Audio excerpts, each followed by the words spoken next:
Good morning, dear children, and wish you a very happy and good day to you and your near and dear ones. Welcome to my online class. Today, let us discuss about the poem John Brown, written by Bob Dylan or Robert Allen Zimmerman, whose real name was this. We will learn today the critical analysis of this poem.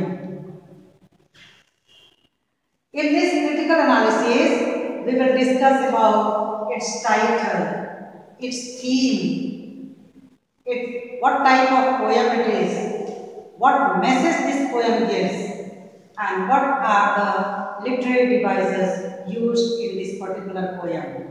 Okay, at least these 5 points we will discuss in the critical analysis. So children, once again welcome to all of you for this particular class. So get ready. Dear students, hope it is visible to you. John Brown by Bob Dylan, critical analysis of the poem.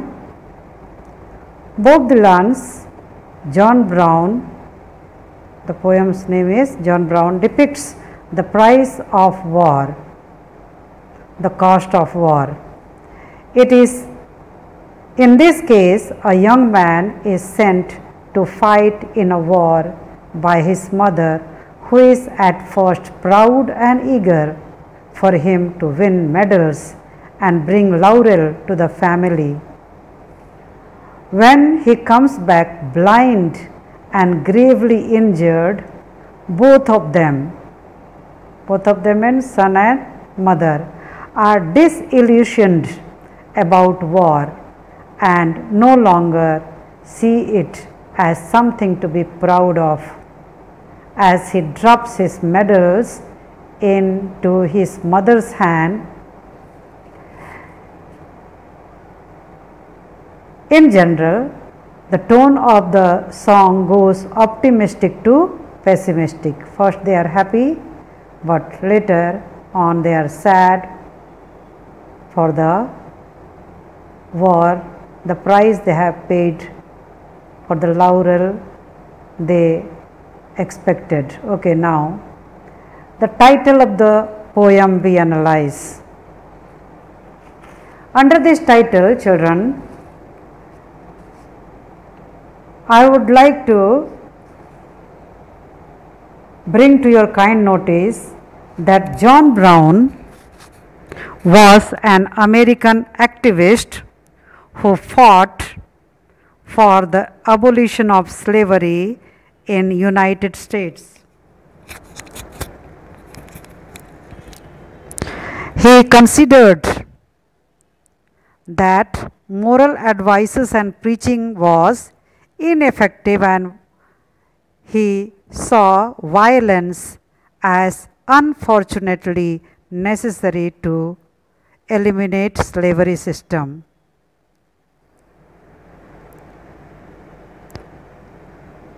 We know Bob Dylan was an American. He was an American songwriter. He must have considered most fitting to give this great John Brown this man's name to the soldier of his song. But children, be sure, this activist John Brown has nothing to do with this poem. In fact, the John Brown represents all the soldiers in general. Okay, so title has nothing to do with the activist John Brown, who was very famous and who fought for the abolition of the slavery system in America. Since John Brown represents all the soldiers in general, and this title is fitting as it revolves around the soldier named John Brown. Okay, therefore this title is most fitting. What else title you could give to this poem according to you? Hatred towards war.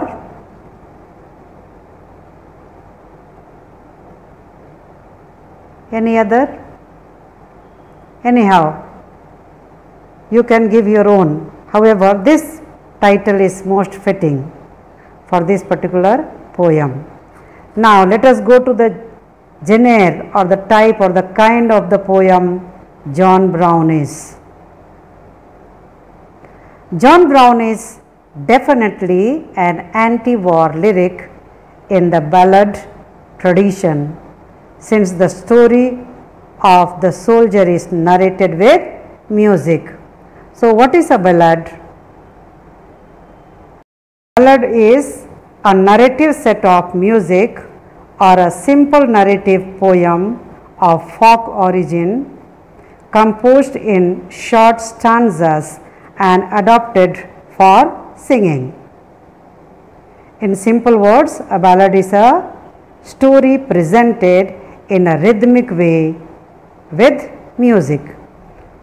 So, you can say that John Brown is a ballad, an anti-war lyric in the ballad tradition. Okay. Now, let us go to the next side heading, that is structure. John Brown poem has 12 verses. Each has a quatrain. There is no set rhythm rhyme scheme except in some stanzas. For example, stanza 8, where the words are used way away, these are rhyming words. In stanza 11 again, play and away. Stanza 12, stand and hand. Except this, we do not find any rhyme scheme, set rhyme scheme in this poem. We can also notice that the rhythm varies with the mood.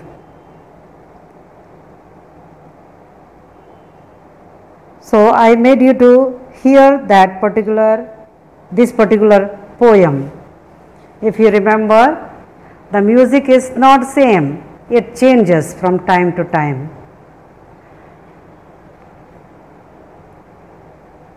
Now, the theme and the message.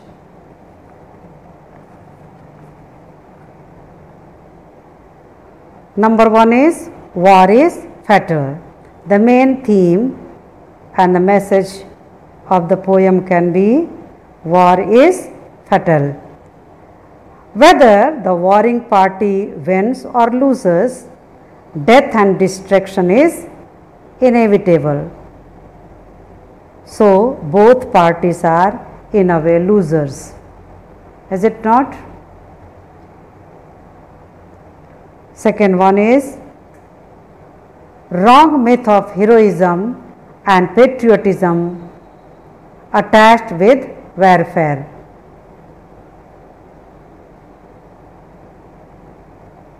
The poem bursts the myths of heroism and patriotism attached with warfare.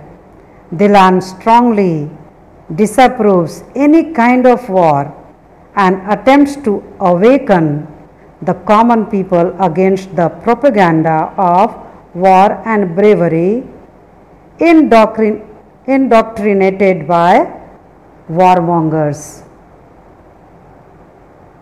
So, some selfish people who promote war can be called as warmongers.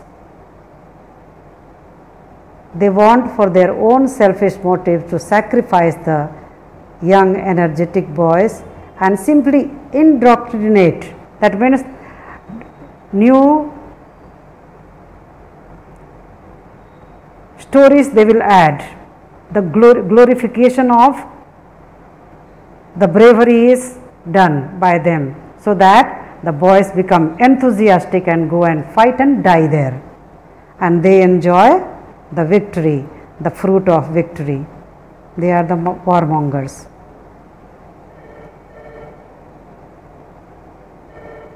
Sorry, here that is the wrong myth of heroism and patriotism attached with warfare. Third one is soldiers merely puppets in the hands of warmongers.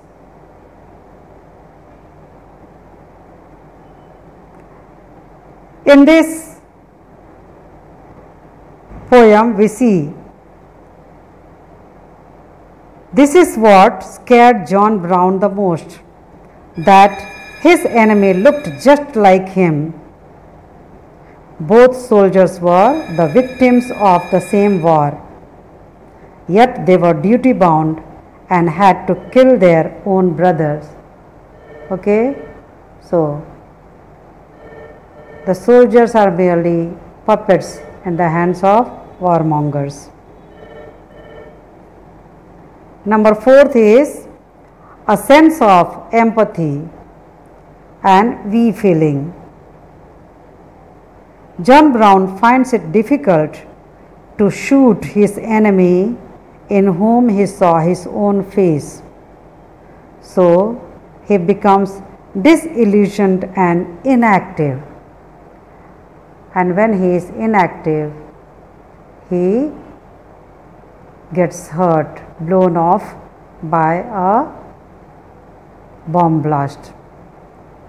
Because his mind was not working, for time being he became inactive, seeing the face of the enemy soldier whom he considered his own brother. His face looked like his own. So the message is that through this poem, glorification of war is eliminated from the reader's minds.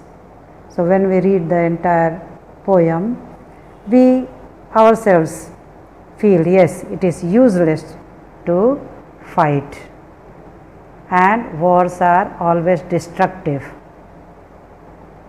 It does not bring any joy or happiness to anyone, even the party which is victorious. Now let us go to the poetic devices used in this particular poem. Alliteration. What is alliteration? It is the close repetition of consonant sounds in a sentence.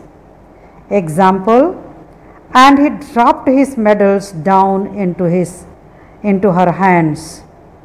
D sound is there. So, and here you can see, to fight on a foreign shore, F sound you can see. I was just a puppet in a play, P sound. He stood straight, S sound. So alliteration is there. Second poetic device is repetition. What is repetition? Repetition is a literary device used to repeat the same words or phrases in order to emphasize an idea. Oh, good old-fashioned war. Oh Lord, just like mine. Oh Lord, not even recognized his face. So these are repetition. Oh Lord, oh God. Number 3rd is exclamation. Exclamation brings force in the message conveyed. Same examples. You see the exclamatory marks are there after O and at the end of the after Lord also you can see exclamation. So these are also poetic devices to bring force in the message conveyed. Irony. Irony means contrast, to bring out the message. The poem begins with enthusiastic and positive note, but ends in opposite note.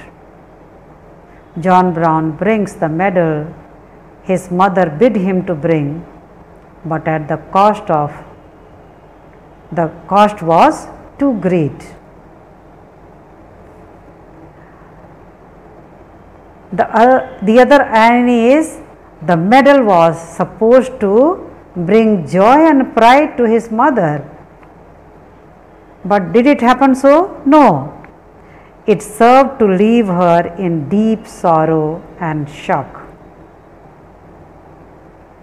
She must have considered, why at all? Is it worth fighting for medals, name and fame, bravery, to bring laurel by fighting? She lost the handsome son, though he was alive, but that young handsome son whom she found so attractive, so nice, she loved to look at, and at last she finds it difficult to look at him, and she turns her face also away from him, because she could not bear looking at the son who was so handsome and now so disfigured. So this particular poem is truly an anti-war poem. Your homework, children, to write this critical analysis of the poem. Hope you all are doing well, and whatever queries you have, you can ask when the online classes are going on. We have got very short period, but as much as possible your doubts can be clarified. Wish you all the best, children. Stay home, stay safe, and God bless you all and your parents as well. Bye, students.